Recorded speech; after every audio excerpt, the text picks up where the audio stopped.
If there's one institution in this country which has been largely apolitical, largely incorruptible, and which has delivered each time that they've been called out, you would agree, most of you would agree, that it's the Indian Armed Forces. Whether it's an external aggression, internal security problems, or aid to civil authorities, as what's going on right now in Chennai, our soldiers have always been there.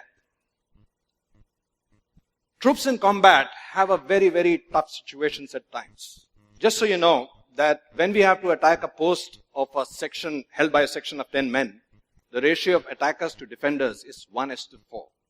Which means to attack a section, you have to launch an attack with a platoon of 40 people. In the mountains, this ratio changes from 1:4 to 1:10. Because if you have a section of 10 men holding a post, a company minus of 100 have to launch the attack, because only then about 10 or 15 will reach on top. That's our attrition rate, 80 to 90% attrition. And unlike corporates, our attrition is permanent. Like most mistakes in the army, our mistakes come home in body bags. So when these 100 men are lined up and they're looking to the right and their left, they know that out of the 100 here who begin the assault, only a handful will see the end of that day. Most of them would be dead, and many of them would be worse than dead, handicapped, amputees. And yet, they will write their last letters to their families, to their parents, to their unborn children at times. They will heft their battle packs, cock up their rifles, roar the war cry of their Paltan, and they will launch that attack. A question I ask very often in B schools is, why do our soldiers do this? And across B schools, from the young students, from the cream of our country, the future leaders, the answers that I get is because of patriotism, because of the national flag, because of the uniform. They do it for us. That's what they tell me. And that sounds very nice and warm and fuzzy inside. Until I put up the map of India and ask a very fair question. I ask them a question that if you believe your army is doing it for you, where are they doing it? I ask them, where is Kargil? Where is Siachen? Or where is any one of the hundreds of battlefields where our soldiers have fought? And now something really funny happens. Bright kids who can point out San Jose, San Francisco from the world map struggle to point out where is Siachen, where we have been fighting for the last 3.5 decades. I'm sure you guys all know where Siachen is, right? It's only those kids who don't know. While in the past, our lack of knowledge of our own army would have been shameful and sad, right now it is suicidal. And let me tell you why. When I joined the army, I came from a fairly conventional background, a South Indian family, and we had this whole construct of jhuta, and you can't drink from someone else's cup or eat from someone else's plate. And it was more to do with, I think, tradition rather than caste or discrimination. But you had a sense that you were different from the others. So imagine my shock that when I joined the army, we were given this one enamel mug. And that mug was your coffee mug, it was your shaving mug, it was your bathing mug, and it was your, every other mug. You got it. And then it got a little worse because it's a regulation issue. So despite scratching your name on it, they would get interchanged. And so you could be drinking your coffee from someone else's every other mug. And that might sound weird to you, but for us it was battle inoculation, because before you knew it, someone else's blood could be coursing through your veins. When a soldier is wounded, he doesn't really care whether he's getting the blood from a Christian, Muslim, Sikh, Jat, Maratha, it doesn't really matter. And that way, the Indian Armed Forces is an amazing place. For example, the 1st Sikh unit, the 1st Sikh battalion, is one of the oldest and the most decorated units of the Indian Armed Forces. This was the unit which was airlifted in October 1947 to stop the Pakistani Lashkars who were raiding Kashmir. And this was the unit which halted them at Srinagar. And thanks to this unit's gallant action, that Kashmir is on the map of India. This unit of the finest Khalsa warriors is led by a Muslim commanding officer. And he leads them not only in battle, not only in exercises, he leads them in the Gurbani every day in the Gurdwara. Or take the case of Trija.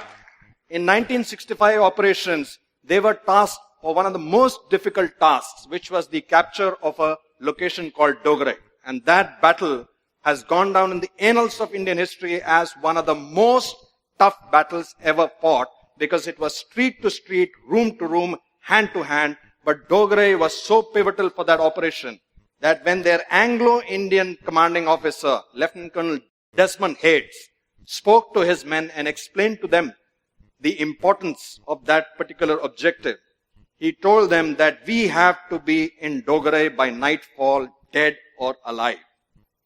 And after giving them the briefing, he asked his Jat troops in his clipped Haryanvi, "Susre, aaj raat ko 3 Jat kahan hogi?" And the troops shouted back, "Dogra, Dogra." He wanted to make sure that the troops understood that the mission was larger than the leader. And then he asked them, "Oh Susre, agar Sio Saab ne goli lagi, to phir kya karoge?" And without batting an eyelid, the senior Jesho shouted back, "Saab ji, agar Sio ne goli lagi, to kandhe pe taan ke le jayenge, lekin rukenge Dogra jaake." And that night, in that operation, 3 Jat, consisting of Jat troops under an Anglo-Indian commanding officer, took back Dogra not once but twice, winning 3 Mahavir Chakra, 4 Veer Chakras and 7 Sena medals in one single operation. Our soldiers don't fight. They don't care about the name on their chests, which is their own name. They care about the name on their shoulder, which is their Paltan's name. Once they join the unit, if they join a Gurkha unit, they become a Gurkha. If they join a Maratha unit, they become a Maratha. They become a band of brothers. They really don't care about caste, creed, gotras, religions and all of that stuff. And I think, my sense is it's not just the army that feels that way.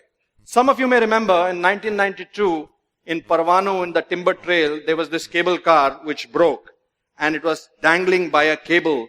And there were many souls who were trapped inside it, and they were going to plunge to certain death. There's a beautiful story of a Hindu woman who was trapped inside, and she was praying to her gods to save her.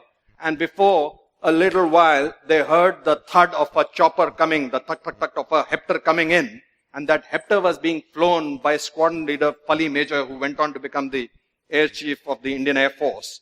And from that Hector, the para-commando, first para-commando unit, a legendary para-commando, Captain Ivan Krasto, slithered down and entered into the cable car and saved the lives of the people inside. Now here's something really funny. This woman was reaching out to her Hindu gods, but it was a Christian para-commando who came down, flown by a Parsi major, by a Parsi pilot. And we have seen this across the board when we are going for rescue into natural calamities or floods or even 2611. Neither the hostages, neither the people who have been rescued, nor the people who are rescuing really care about the religion, the caste, the creed, the composition of the troops who are coming to save them. I don't know how many of you know this, that in our armed forces, we don't have any mandir, masjid, gurdwara. We have what is called a Sarva Dharm Sthal, in which all the religions are prayed together. And a Maulvi will do a Pandit's job, Pandit will stand in for a Granthi.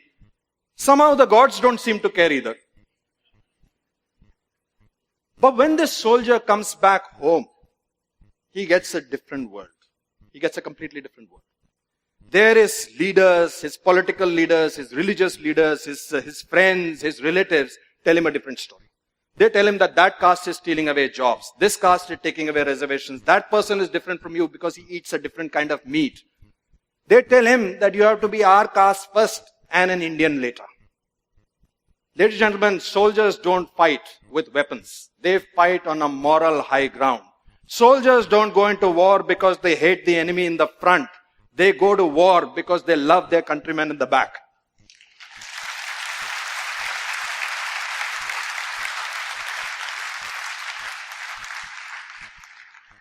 Leaders across spectrums have their own agendas. Some people want to win elections, some people want to get more power, and some people genuinely want to do good for their own communities. But we, as citizens, have to realize one thing. That even as I'm speaking to you right now, standing over here, from Kanyakumari to Kargil, there are soldiers who are deployed in every kind of situation. Right now, as I speak to you, there is a captain out there in Siachen Glacier who is already battling three fronts. He has got a front of a very determined enemy.